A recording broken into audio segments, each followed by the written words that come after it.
This Carolina morning has brought rain, but as the tarpaulins begin to come off the cars and the racetrack dries, the drivers begin to settle in for one of the key races on the $6 million tour. Welcome to the North Carolina Motor Speedway at Rockingham. I'm Mike Joy with Motor Racing Network, here for the 16th annual American 500 Grand National Stock Car Race.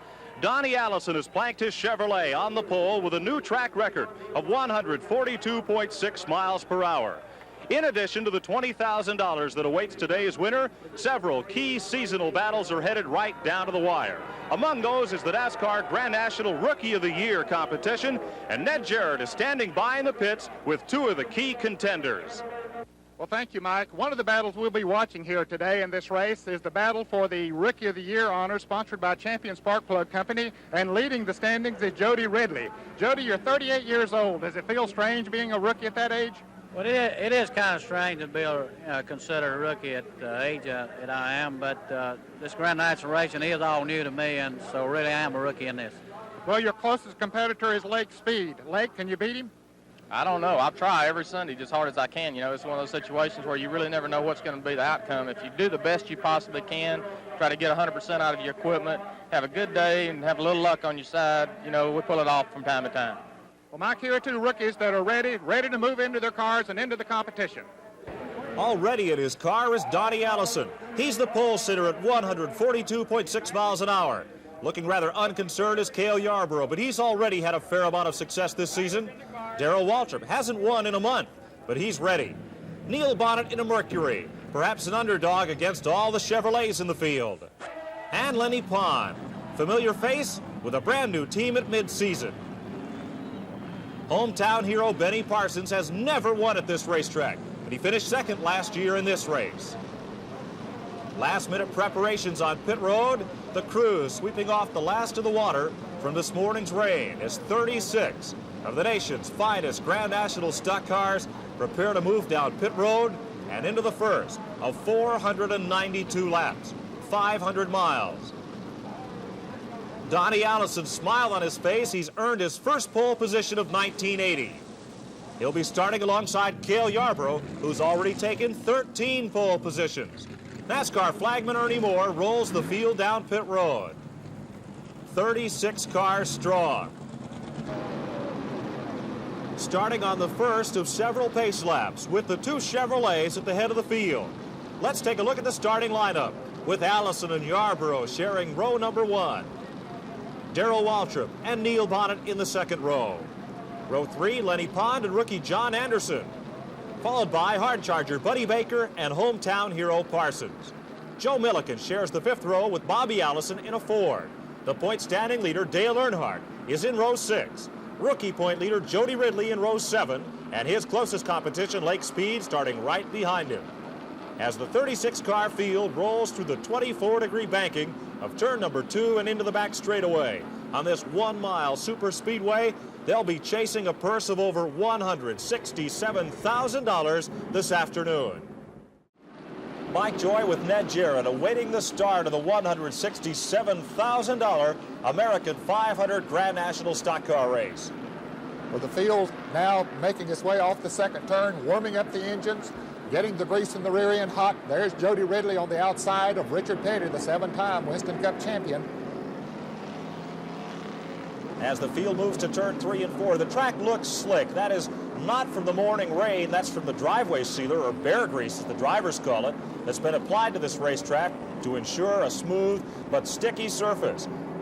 The rain has dried out and we're set for the drop of the green flag. Rockingham Mayor G.R. Kindley on the flag stand, along with NASCAR starter Harold Kinder. As they come out of turn 4, the green flag waves, and Donnie Allison jumps out with the lead into turn 1. Yarborough second, Waltrip third, Neil Bonnet with the Mercury is in the fourth spot. Lenny Pond rides fifth as they're out of turn 2, down the back straightaway. Surprisingly, Mike, Allison has been able to open up about a 10-car length lead here in just a couple of laps.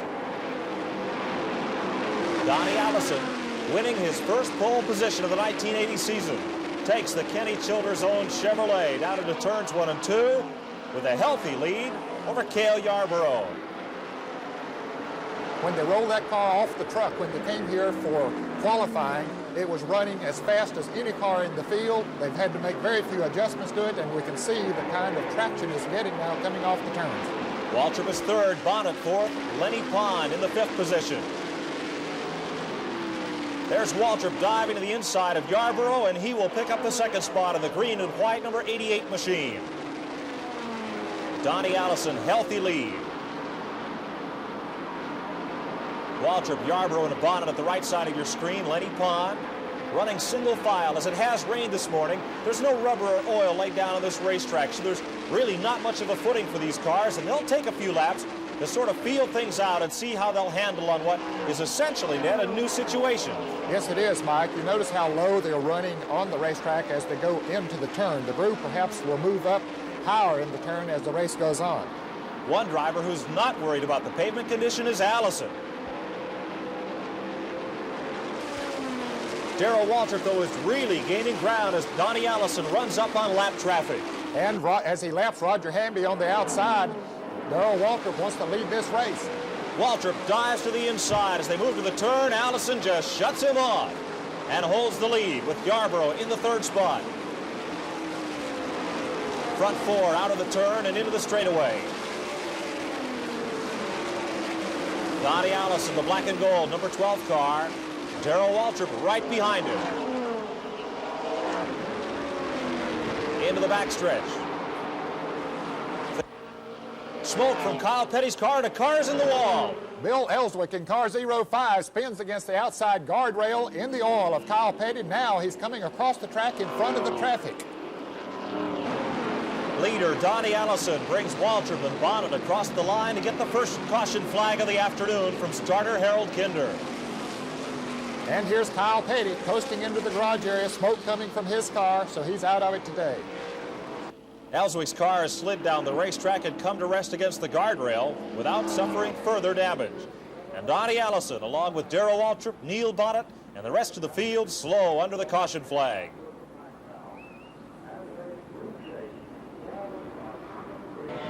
For Kyle Petty, it's been a short afternoon. His car is already parked in the garage area, victim of engine failure. At turn 2, the smoke began to pour from Petty's car, and Bill Ellswick appeared to get into that oil and begin a sharp slide up the banking and into the unforgiving Armco barrier. He's now in the pit area, standing by with Ned Jarrett. Well, Mike, the world powerboat racing champion Bill Ellswick is out of it here early. Bill, did you get in Kyle Petty's oil? Apparently, we've been having trouble in number 1 all week, and I thought I just lost it, but apparently I did get in his oil if he blew his motor. It has to be frustrating to go out this early. Yeah, it is. I look forward to this race. This is my favorite track. But the track has not been kind to Ellswick. He's crashed his last 2 times out here. Harold Kinder drops the green flag, and Donnie Allison immediately moves out and reestablishes his lead. And he goes right to the inside of the racetrack, as he has done all day, Mike, and the car is working beautifully there for him as Neil Bonnet tries to put a move on Darrell Waltrip. Neil Bonnet on the inside of Waltrip as they come to the turn, and he is denied and drops back in single file order. Back in the battle for 8th position. Bobby Allison in the number 15 car and Dale Earnhardt in car 2 work underneath Benny Parsons. Back up front with Donnie Allison in the Chevrolet, as is Darrell Waltrip in second spot. Bonnet third in the number 21 Mercury. Waltrip now has moved right up on the back bumper of Donnie Allison, doing a little bit of drafting. It's very effective here. They're running about 140 miles an hour. Well, catching him is one thing, but passing is another, and Waltrip makes his move at the start-finish line. He got the jump off turn 4, works underneath Donnie Allison and into the lead at turn 2. Back in that race for 7th spot, Bobby Allison and Earnhardt move up on the 28 of Buddy Baker. Allison working to the inside, sticks Baker in the high groove and puts him back 2 positions. Here's Cale Yarborough, who started on the outside pole, but Waltrip and Bonnet have displaced him back to the 4th position. Bobby Allison continues to move up through the field and drag point leader Dale Earnhardt with him as they close in on John Anderson's automobile. Mike, here are two of the best in the business. Buddy Baker in the car 28, Richard Petty, a 9-time winner here. He won this race first back in 1968. Buddy Baker trying to win it his first time.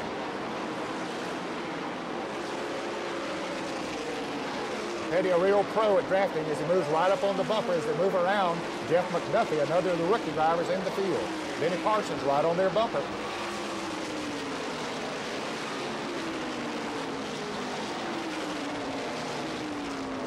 Oh, trouble up in turn 2. There is Anderson's car sliding down in front of traffic, and the field has to split to move around him as the caution flag is out once again. Anderson, we saw just moments ago, racing in the battle for 6th spot. And we'll be back after this. Back at the American 500, and we are under the caution flag again. The safety cars getting almost as many laps as the race cars today. While we were away, the field was restarted under green, but not for very long. Let's take a look at what happened. Ernie Klein came down the front straightaway, lost the engine in his Chevrolet, and went sliding up toward the first turn wall, and just misses the Armco barrier before getting that car straightened out, but he's through for the day. A tough break for a young competitor, Mike, running in his very first Grand National race. And here's the rookie contender, Lake Speed, being held on pit road by the NASCAR official. He was running in the 17th position. Now he will go a lap down and drop out of the top 20. Speed trying desperately to get in the rookie run, and here now he's given the go signal by the NASCAR official, so he rejoins the field. But remember, he's a lap down. Problems also on Jody Ridley's car, the rookie point leader. He can't fire that Ford on pit road, and the members from several other crews rush out to help get that Junie Donlevy prepared Thunderbird rolling again. Mike, it seems he has it fired now and headed on down the pit road to rejoin the field. Ridley, one of the top winners on the short track, now he comes to a stop once again. Ridley, something is still wrong. Now he gets the going again. Now, Mike, back to you. This has been a year for youth on the Grand National circuit. Last year's Rookie of the Year, Dale Earnhardt, currently leads the Grand National point standings in the chase for the national driving title. One key to Earnhardt's success has been the phenomenal performance of his crew chief, Doug Richard. Richard is only 20 years old, took over the guidance of the team in mid-season, and has maintained the Grand National point lead. Ned Jarrett spoke with Doug Richard earlier. Doug Richard, how does a 20-year-old become a crew chief on a multi-million-dollar operation?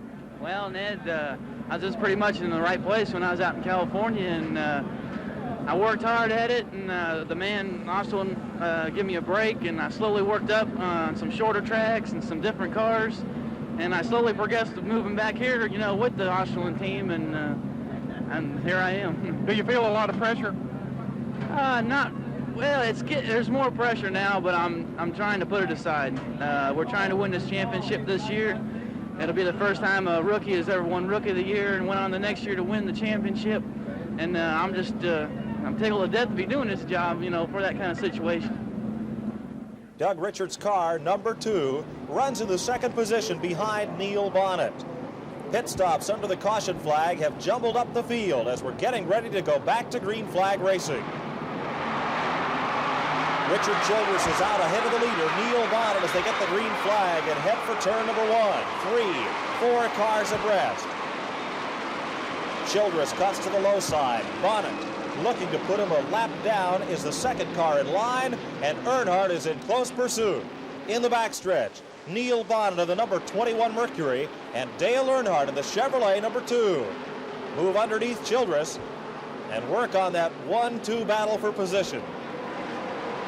Mike, Dale Earnhardt doing a beautiful job of drafting here. He wants to lead this race because if he does, he gets a 5-point bonus. And that's very important now, as close as the point battle is for the national championship. Earnhardt is the national driving title point leader right now, ahead of Cale Yarborough and Richard Petty. A little further back in the field, Bobby Allison begins to ramble and move up. He's locked in a battle with Harry Gant in car number 47 for the 5th position. The low groove is the place to pass here at the North Carolina Motor Speedway as Bobby Allison moves around Harry Gant, and as Gant gets into high groove, here comes Darrell Waltrip right down on the inside of him. That'll move Allison up into 4th spot in car number 15. Back to the head of the field. There's Bonnet's Mercury. and the Chevrolet of Earnhardt keeping close tabs on one another. Bonnet better not make a slip because Earnhardt is sitting right there ready to move around. Here he is, ready to make a move. At the start-finish line, Earnhardt works under Neil Bonnet, and as they go to turn one, catches Bonnet up in the high groove. And Earnhardt, the national point leader, leads the American 500. And Mike, look at this battle for ninth position. Dave Marcus moving around Joe Milliken. Milliken driving the car number 75, and here's Lenny Pond moving on the inside. And the winningest driver of them all, Richard Petty in car number 43, moving up on their back bumper into turn 3. And back to the front of the field, Earnhardt slams the door on Neil Bonnet at turn number 1, as Bonnet fought to get the lead back on the inside. Dale Earnhardt, sophomore sensation, the first driver in 5 years to win a race in his rookie season, now trying to win the national driving title. And here's that battle once again as Joe Milliken in car number 75 leads Lenny Pond. Richard Petty has moved around Jody Ridley, and here's the battle for the lead again. Bonnet continues to try and run Earnhardt down in the corner. And here's Richard Petty making a move on the inside of Lenny Pond and Dave Marcus, picking them off 2 at a time. The inside groove net is the place to be here. Very definitely. All afternoon we've seen that the inside groove is the fastest place to be. They just get better traction there. Here's Jody Ridley moving around Dave Marcus. Richard Petty and Ridley proving that point as they move up in the field. Back up front, Earnhardt in lap traffic, and Neil Bonnet has the inside. Bonnet puts the Mercury up ahead of Earnhardt and recaptures the lead. Just one little slip is all it took. Earnhardt got out of the groove, and Bonnet moved right around. And here's Earnhardt now trying to make a move on Bonnet. As long as these 2 cars draft single file, they can move away from the rest of the field. 2 cars working together are faster than 1 car alone. They move up on Ronnie Thomas, a former Rookie of the Year. Bonnet goes to the low side, and Earnhardt is pinned in. What a move. Neil Bonnet coming from the inside to the outside, and Earnhardt picking his way through the traffic. What a driving piece. And it gained him a 6-car length lead as he works around Dick May. And while that was happening, Darrell Waltrip now has moved up on the back bumper, running in 3rd place. Battle for ninth spot once again, the black and yellow number 68 car of Lenny Pond, challenged on the outside by Joe Milliken in 75. This is the first time we've seen a car pass on the outside, Mike. Here's another move. Earnhardt on the inside of Tommy Gale. Neil Bonnet on the outside. Who will come out in front? It is Bonnet winning that drag race as Earnhardt has to jump back to the high groove to work around Cecil Gordon. 5 car lengths, the lead for Neil Bonnet. They're driving, Mike, like as if it's the last lap in the last race of the season. Close running on Jeff McDuffie, and bumpers clang. Now Waltrip gets into the picture. He moves on the inside of Dale Earnhardt, trying to take over 2nd place. And Waltrip has the groove, and back goes Earnhardt to the 3rd position. Bobby Allison in the number 15 car has moved up in the 4th spot. He's in position to challenge. And here's the old pro, Richard Petty, putting a move on rookie driver Jody Ridley for 10th position. As they move into turn 1, Petty moves around Lenny Pond, moves up on the back bumper also of Jody Ridley. Back to the head of the field, the inside is the place to pass at Rockingham, and Darrell Waltrip shows how. He moves under Neil Bonnet and muscles Bonnet to the top of the racetrack at turn 2, and Waltrip's got the lead. And when Bonnet went high, Earnhardt took advantage of it to move to the inside, trying to regain 2nd position. That will put the 2 Chevrolets out ahead of the 2 Ford products. Waltrip and Earnhardt running 1-2. Bobby Allison and Neil Bonnet in 3rd and 4th. Waltrip now beginning to move away, and here's Jody Ridley moving high as he goes into that turn. He gets control again, and here he comes now trying to chase down Pond and Petty. From 9th on back, Joe Milliken in the 75 car in the 9th spot. Right behind him, the race for 10th as Lenny Pond tries to move back up through the field. He's underneath Richard Petty, and Petty, caught there in the high groove, could just watch Pond go on by. And here's Benny Parsons in the pits, an unscheduled pit stop, a crinkle right front fender, a change of tires. Parsons will go a lap down by pitting under the green. Waltrip has gone on by and heads out of turn number 2. About to overlap rookie contender Slick Johnson. Waltrip in the back straightaway as Bobby Allison moves in. Trouble. Dale Earnhardt has hit the wall at turn number 2. And Donnie Allison almost gets into Earnhardt as he's facing the oncoming traffic. Now he comes down across the track trying to get his car to going again. caution is out again as Dale Earnhardt limps away from the turn 2 retaining wall. Damage on the left side of the car, and Earnhardt will pit. You can see smoke coming from the left front fender as it rubs that tire as Earnhardt comes down pit road. The crew ready for him now to see what needs to be done to that car to get him back in the race once again. They go to work on the left side of the car as the caution remains out here. The NASCAR official on the second turn. Now the remainder of the field, or many of them, coming down pit road, taking advantage of this caution. There's Stan Barrett spinning sideways as he was tapped as he came down pit road. Barrett apparently got tagged by Terry Labonte, puts his car into the wall. He will have to pull away and come all the way around the racetrack to get back into his own pit for service under this caution flag. Still under the caution flag in the American 500 is Richard Petty. Gets 4 fresh tires and a fill-up of gasoline. And Stock Car Racing's all-time winner rejoins the competition. And here's Lenny Pond coming down pit road with smoke coming from the rear. His pit crew tells him to shut the engine off. And here's Dale Earnhardt back in the pits under this caution flag that he caused, and you see the damage on the left front of the car. And Pond now calling it a day as he crawls out of the car, and he shows his frustration as he slams down on top of the car, telling another crew member what happened. Pond qualified well and had a strong shot to win, running up in the head of the field. And here's Earnhardt back in the pits waiting for the crew to get his car ready to go again. It looks like there's something wrong with the steering. Doug Richard is underneath the car trying to repair steering damage and working fast to get Earnhardt back on the racetrack ahead of the caution car and stay on the lead lap. We're with the team manager, Roland Melodica. What caused his problem, Roland? He hit some oil back there when somebody blew and got into it. Are you going to be able to keep him in the race? Yeah, we're trying to reset the toe in. Okay, that's the team manager. As you can see, they're working feverishly trying to keep him going. During this caution period, most of the leaders have pitted, and that has moved Slick Johnson up to the head of the field. Another rookie contender, Johnson becomes the race's 8th different leader. Pace car dives onto pit road. We're set to go back to green flag action. Out of turn 4 and down to the start-finish line, they are 3 cars wide heading for turn number 1, and Cecil Gordon beats the leader into the turn. Slick Johnson on the inside of the racetrack, but Cale Yarborough muscles past on the outside, and Yarborough gets the lead back. Slick Johnson in second, Harry Gant in third, Bobby Allison fourth, all working a high groove. Cale Yarborough started on the outside pole, but he's not run at the head of the field. Now he begins to show the muscle of his car. Cale, do you have to be aggressive to win here at Rockingham? Well, it's pretty tough. 500 miles in a place like this drains you physically pretty much, but if you're going to win, you're going to have to. Well, Mike, back when I was racing, you could pace yourself. That's not Cale Yarborough's style as he's showing right now. He likes to run out front. And trying to run him down is now Harry Gant in car number 47.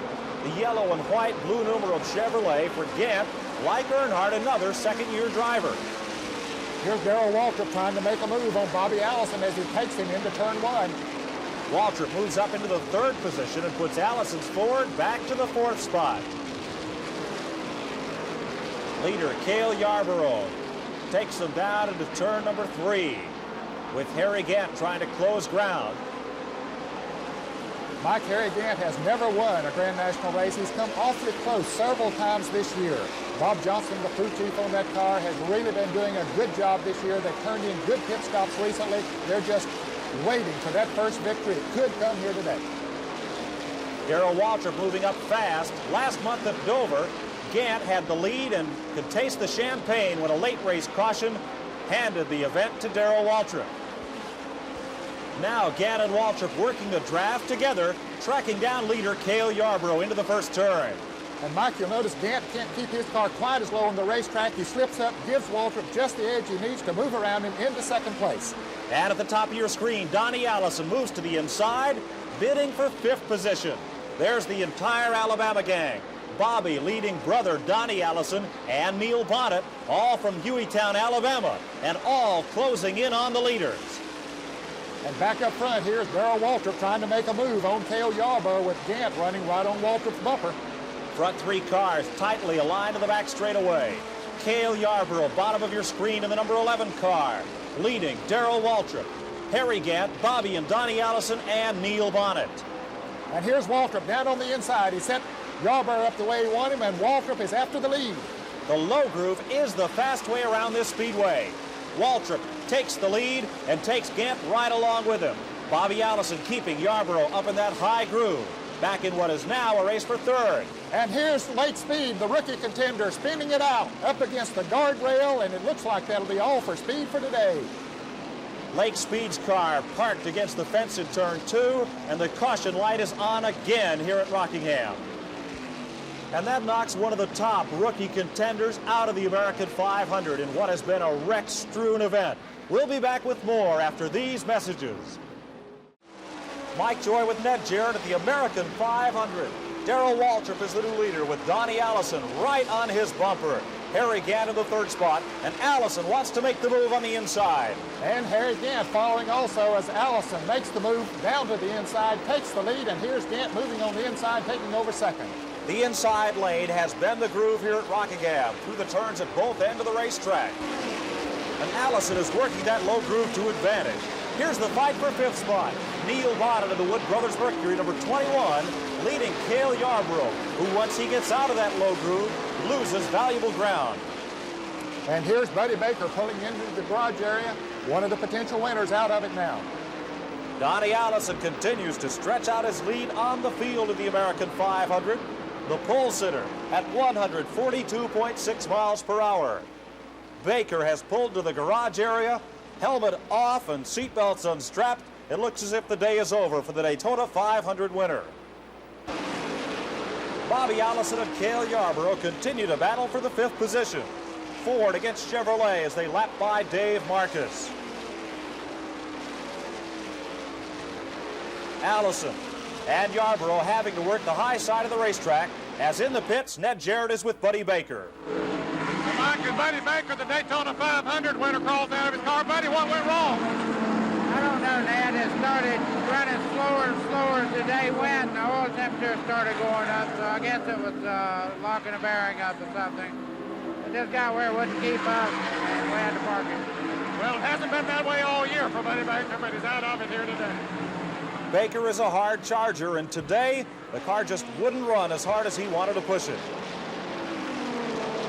Back to the head of the field, Donnie Allison laps by Cecil Gordon. He's opened himself up a sizable margin on Harry Gant, about 10 car lengths, as they come to turn number 3. And here's the battle for fifth between Bobby Allison in car number 15 and Cale Yarborough in car number 11. Allison has won this event 2 times. Yarborough has won it 3 times. Yarborough closing in. Cale Yarborough makes his move in the front straightaway. Heading for turn 1, Allison, top side of the racetrack, slams the door in his face. Bobby Allison, car number 15, the Ford, against Yarborough's outside pole-sitting Chevrolet. In the backstretch, Yarborough closes in for a run at turn number 3. Allison's car shoots up the racetrack, slams into the wall twice, and flame pours from the back end of the machine. Allison carries the car down off the banking and onto pit road. Smoke filling the cockpit, obscuring his vision as it tears up the racetrack. Coming down the pit road, the window net is up, and Allison is trying to bail out of the car and steer it all at the same time. Bobby Allison out of the car and runs to safety as his crew and the firemen come to his aid. And there's not much left of Bud Moore's Ford after that battle with the third turn retaining wall. The hood is up as the Moore crew looks for the cause of the problem, and Ned Jarrett is standing by with Bobby Allison in the pits. First of all, Bobby, what happened up there? I blew it right front, hit the wall in turn 3. Well, that was a hairy experience. Yeah, something caught on fire on the car. But you're okay. Yeah, as soon as you let me get my breath. Okay, Bobby. Good luck next time. Bobby Allison and all these race fans are still trying to get their breath. Allison's car took off like a shot, hit the third turn wall once and again, the second time appearing to break a fuel line, causing that gasoline fire from the back of the car. The cockpit very quickly fills with smoke, and it's all Allison can do to see through the windshield and guide that car down onto pit road. His thoughts are first to get it safely out of the way of competition, and then for his own safety as he is unbuckled and starting to bail out as the car is still rolling along at 30 or 40 miles an hour. The right front wheel locked up, so the car will coast to a stop, losing its own momentum as it comes down pit road, and Bobby Allison punches the ejection button, and he's out of the car. Allison's skill got him off the third turn wall and down the pit road, but Allison is lucky to be unhurt. More than luck, though, credit the NASCAR safety requirements.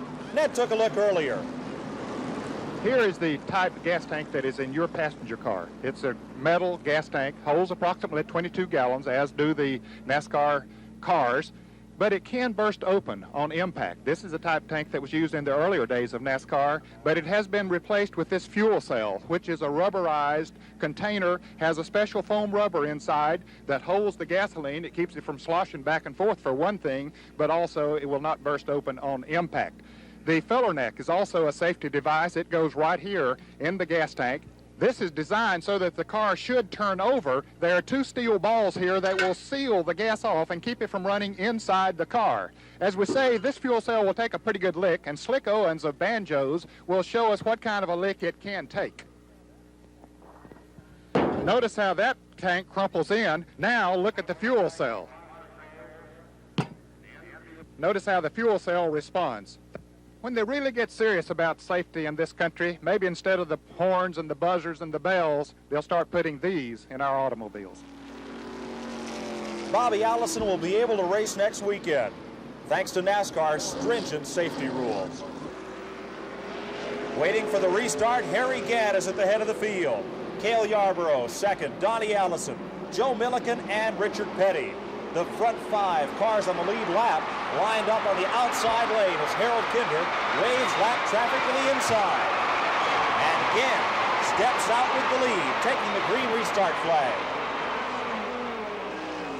Harry Gant from Taylorsville, North Carolina, tremendous amount of short track experience. In fact, Gant is the only driver ever to be voted most popular in the NASCAR Modified and Sportsman divisions in the same year. Gant leads Cale Yarborough out of the turn and down the straightaway as they begin to open up a separation on the lead, and Yarborough is closing in. And he's using that inside groove that's worked so well for most of the front runners all afternoon. Gant's car is set up more to run on worn tires. Since all the teams have fresh rubber coming off the caution period, this will give Yarborough some advantage. He works the bottom, but Gant shuts him off. Gant seems to have plenty of power on the straightaway, but when he gets into the turns, he has a little bit of trouble keeping it down on the low groove. Oh, trouble at turn one. Three cars running behind the leaders. Bonnet, Milliken, and Petty as Earnhardt slams on the brakes to miss him. Three cars slide off the banking and just clip Terry Labonte in the 44 car. Richard Petty is able to limp away. But for Joe Milliken and Neil Bonnet, they are parked against the guardrail. We'll take another look at it when we come back. Neil Bonnet's car is out of the American 500 as master mechanic Leonard Wood tries to salvage useful pieces from his Mercury. At the head of the field, Donnie Allison and Harry Gant were well out ahead of the accident. Darrell Waltrip rides in the third position, Cale Yarborough is fourth, and Richard Petty holds down the fifth spot. Allison and Gant working very heavy race traffic. Allison looks to the outside, Gant to the bottom of the racetrack, and there's Waltrip, as Ned is standing by with Joe Milliken. One of the drivers involved in that altercation was Joe Milliken. Joe, what happened when you went in there? Well, Ned, we went in there, and, you know, there's some of them racing back there, and I don't know, somebody tapped me and got me to spinning, and then we all, you know, we wrecked there. Are you okay? Yeah, knocked around a little bit, we're all right. Donnie Allison and Harry Gant trying to lap by Dave Marcus. Into the turn, Allison continues to work the low groove, with Gant keeping close tabs. Let's look again at how this accident got started.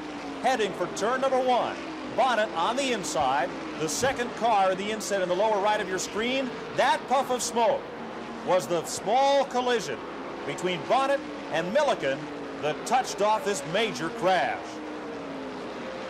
Dale Earnhardt jumps on the brakes and barely misses Richard Petty as Earnhardt in the number 2 car dives to the bottom of the racetrack. And Mike, the third-place car, Darrell Waltrip, is coming down pit road, an unscheduled pit stop.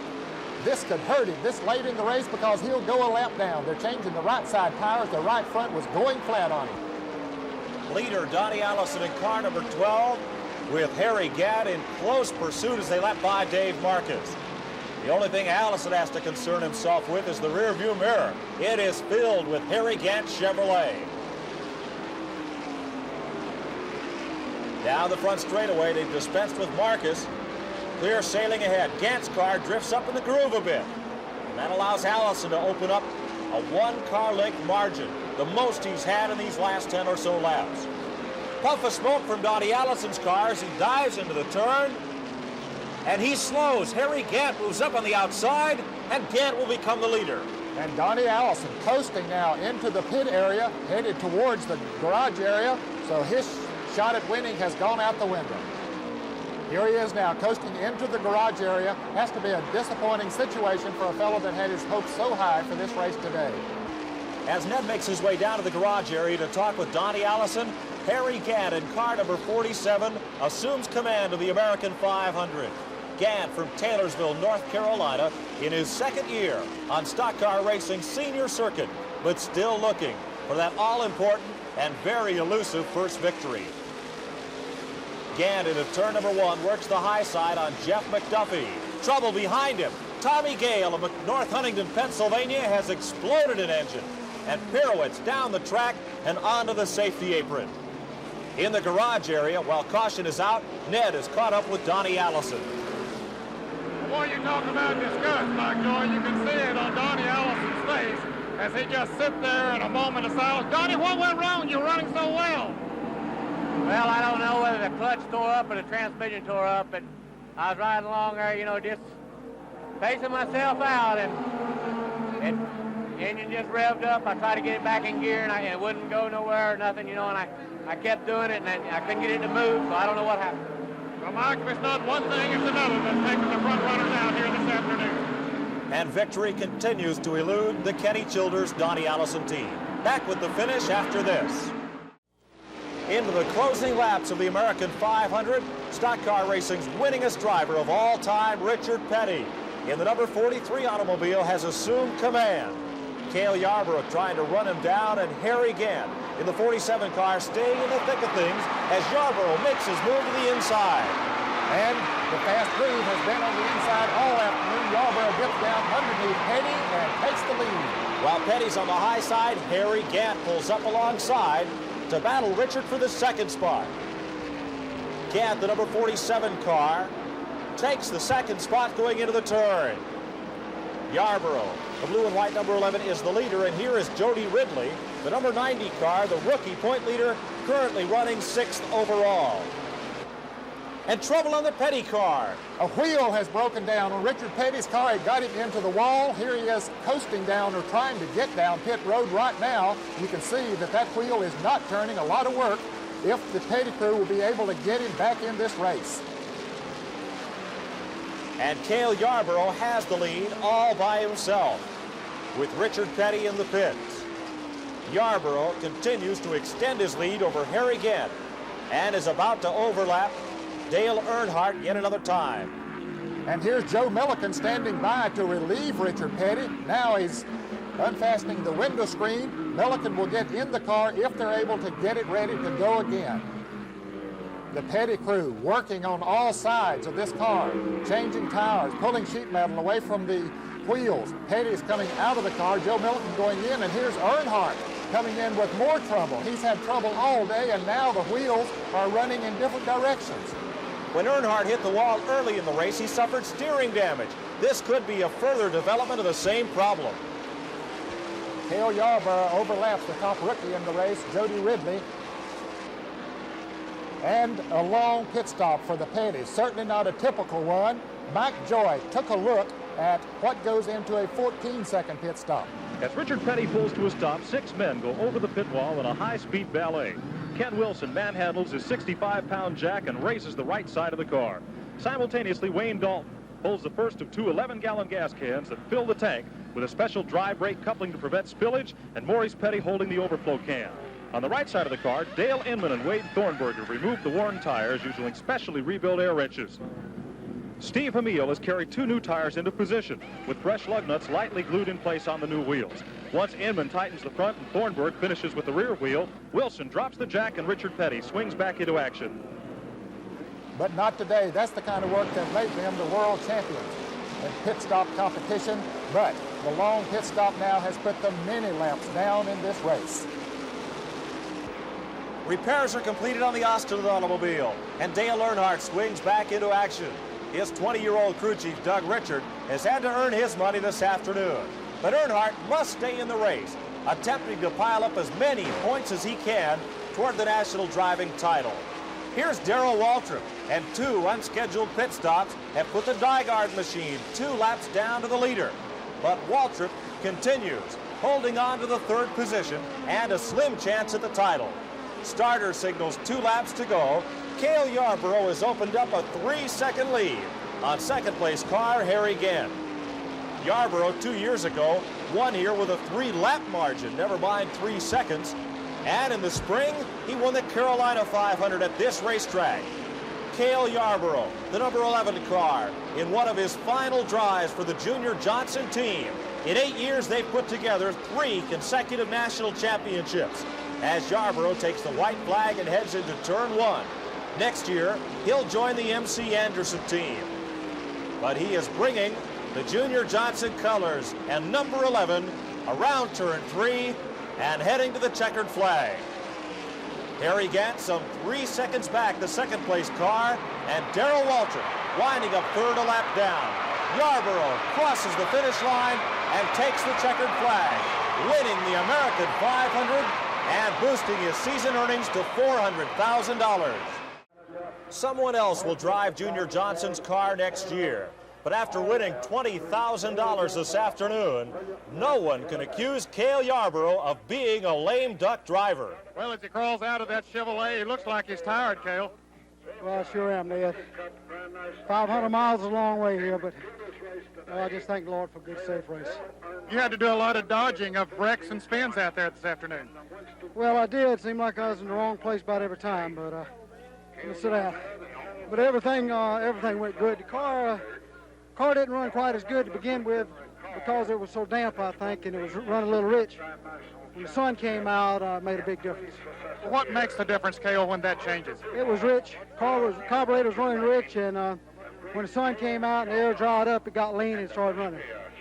Well, 500 miles of this sort, you had to run pretty well flat out from start to finish. I ran every lap I ran just as hard as I could run it. Were you afraid Gant might catch you there at the end? Well, yeah, I knew I couldn't. He'd been running good all day, and I couldn't take any chances. I had to go. Well, he went for it, and of course here he is now in victory lane. Harry Gant, the second-place car, was the only other driver on the lead lap. Waltrip 3rd, Labonte 4th, and 5th, Ned is standing by with the race's highest finishing rookie. Jody, you look awfully tired. I'm about as tired as I've been, Ned. I just disappointed for the crew that I had to back off there about 15, 20 laps, 34's over, and I should have beaten Labonte, but, the car ran good enough to do it, but I just couldn't. I just had to back off. Well, there's one honest race driver, but he still did a good job here today. The crowd files out of the North Carolina Motor Speedway, looking as weary as some of the race teams. They've been up and down in their seats all afternoon, witnessing the most competitive American 500 in history. 12 drivers traded the lead a record 35 times this afternoon. For Ned Jarrett, this is Mike Joy, congratulating Cale Yarborough on his American 500 victory.